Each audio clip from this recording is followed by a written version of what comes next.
We have a massive St. Louis Blues move incoming as we get major reports from NHL insiders revealing their top candidate heading into July 1st. But not only that, we get another update on a fan favorite and how the Blues are actively trying to sign him before free agency opens. We're going to break down everything on this player that the Blues have been linked to, and he is the perfect candidate that changes everything for this team. And we're going to break down the player that they're trying to sign before teams get an option going into free agency. We're going to break all that down and more later on this episode. Before we get into that, we want to give a huge thank you, Blues fans, for watching this, enjoying the content, and hitting that subscribe button. Once again, a huge shout out to you guys. While you're here, hit that subscribe button. It's completely free. There's so much to cover, and we're going to keep you up to date on everything going into free agency and next season. But with that, Darius, let's hop straight into the first topic today, where we did see some reports coming out. And we're going to touch on Fasca first before we get into this player the Blues have been looking at. But with 1 day left before free agency, they're still talking to the UFA Center, trying to get a deal worked out. Now, we do see from Scotiastat that he is projected on a 3-year deal, $2.3 million. He was a big piece for this team, putting up 15 points in 70 games, a big fourth-line center that can move up. What is your thoughts on the Blues still trying to keep these veteran forwards on the roster as they still make this team younger and compete for a Stanley Cup? Well, when you look towards the future, I mean, yes, we're all talking about getting younger, of course, right? With the St. Louis Blues and the fact that, especially the decor, right? We've been talking about that. And if there were a trade, and we might have another video on Jordan Kyrou, we'll tell you that. But if there were a trade, getting younger on the decor, but at the same time, you want to keep some of these players that, allowed you to get here and play certain roles on the team. So it could make a lot of sense for the St. Louis Blues to, re-sign a player like this. But at the same time, you have to consider the salary cap, which is looking a bit crazy right now with Hofer, excuse me, re-signing. You have about $1.6 million in cap space. And I'm not sure, Mark, if that gets it done at this point, right? And even heading into free agency, they're going to have to do a couple things to get creative here if they want to add. And there's another player we're going to get to that I think, would make this team significantly better. And this might be a casualty of that. So it's going to get very interesting as we head into, free agency tomorrow. But, obviously, I think there is obviously a lot of people are writing off certain free agents. There is a reason to bring back some of these guys to, keep the team together. And obviously, the Blues heading into next season, I think it's honestly very impressive if you look around the league, how solidified they are in terms of all the contracts moving forward.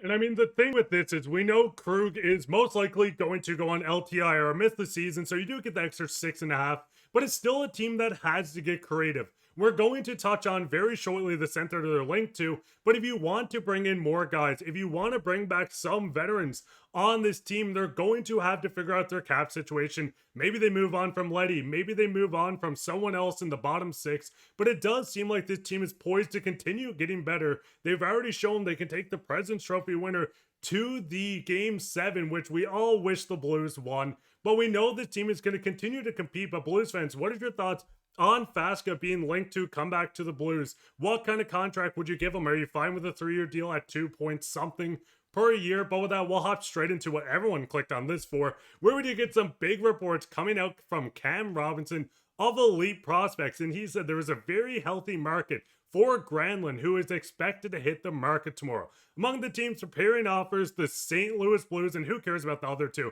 Because we're here to talk on the Blues. Looking at Granlund, a big piece. Thomas Welsh continued on to say that they're preparing an offer when free agency opens. In my opinion, this is the perfect fit. We're going to get into how he fits in the roster, the projected cap, which you can see right here. They do have him projected on a 3-year deal at $5.4 million. 33 years old, you get him through 30 till 36 or 37, 66 points last year. I mean, Darius, looking at this center, before we get into the implications of it, what is your thoughts on Granlund being linked to this Blues team? And do you think this is the perfect fit for the team?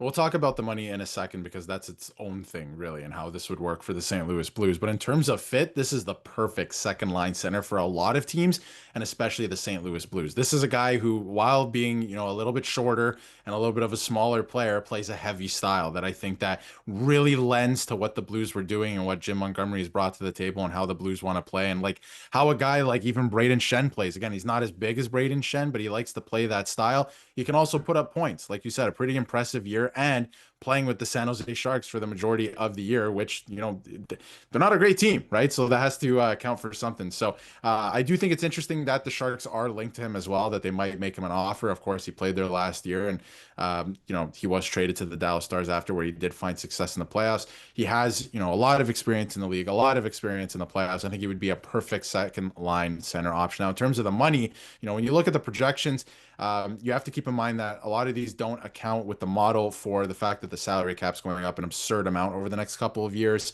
And, they've usually been actually bang on the last couple of signings that have happened league wide. Scotia stat projections has been bang on. So I would imagine it's going to be $5.5 to $6 million. And in terms of the term, he's probably looking for like 5 years or even 6 years, right? We see a lot of contracts right now going a little bit longer for some older players. Again, he's not older; he's obviously in his 30s, but for a hockey player, he's going to get up there in age once the contract expires. So you have to keep that in mind. But a lot of these players are looking for longer contracts, maybe even deferred money. We've seen a couple teams do that too. But for the point production, this guy would look awesome at the second line center role. And with a lot of the scoring that you have on the wings that we've seen so far this year, this could be a really, really good fit for the Blues. And again, it would move Schenn down to the third line center position, because right now Holloway's there. We know, I don't know why Puckpedia has it like this, but we know that Holloway is not a center. I just want to throw that out there, and he won't be playing there. So it would move Schenn down. And Schenn as your third line center, it's a pretty deep lineup. Because the big thing I find with Granlund, yes, he can put up stats. We've seen him be somewhat productive in the faceoff draw as well, going into some of his stats. 66% with Dallas. Now, it was a low attempt. But other than that, just below 50%. You would like the numbers to be higher. But Granlund brings more than just his point production or his leadership. He does bring something that the San Jose Sharks seen all year. He helps develop young kids and get them into the right mindset. This is a very young team still. Yes, you still have veterans, but Thomas still only 25 years old. Kyrou 27, 21 for Snugger, 23 for Neighbors. You can work through even Dylan Holloway at 23 years old. Getting leadership into this roster is going to be a big step. We've seen the Blues go in, and I hate to talk about this because it hurt. It hurt to watch, but losing Game 7, getting more leadership into this, maybe you sway the outcome a little more. Yes, the lead did get blown. Yes, we've seen the Jets come back, but this is the team that's going to continuously grow. This was the first playoffs for a lot of players. Snuggerud was just getting into the NHL, but I do think, going back to Granlund, this is the perfect fit. You get a guy, if you could get him on a 3 or 4 year deal, it almost lines up perfectly with Schenn's contract coming up in 2 seasons from now. So you clear a bunch of money in 2 to 3 years. You still have veterans on this roster, and the cap's going to continue to rise. Darius, looking at this, yes, Schenn is eventually going to come to the point where he's going to have to be a bottom 6 guy. Father Time is undefeated. Same with Granlund as well. But with this, I think it's the perfect stopover gap for them to bring in these veterans and let the young guys like Dvorsky grow through the AHL until they're fully ready to make it into the NHL. I don't know if you feel the same way, or would you rather Dvorsky kind of be pushed into this right away? No, I feel the same way. I'm a big fan of Dvorsky, and I think he's going to make an impact at the NHL level. But if you keep him down there in the AHL to continue developing, he's only going to be that much better for it, because he's going to, get comfortable at the AHL level, and it's not going to be as much as a jump to the NHL level. And in terms of Granlund, it lengthens your lineup, like you said, it makes you better. I think there's a lot of people out there that are saying that maybe Granlund, are you going to be able to win a Stanley Cup with Granlund? It would certainly make this team more competitive, and I feel like most people would realize that. But keep in mind, the Dallas Stars thought they could win a Stanley Cup with him in the same type of role, right? So keep that in mind. A lot of people were picking the Dallas Stars to go to the Stanley Cup final and potentially win the Stanley Cup as well. So yes, I do think that he would be good enough in that case, and it would certainly make them more competitive. And like you said, Brayden Schenn, at some point, he's going to be a bottom 6 player, and he's going to be playing third line center. So it would push him down. And that's not, you're not demoting him or anything. I guess, technicalities, sure. But he's going to take on a new role, and it lengthens your lineup. That's the biggest thing. So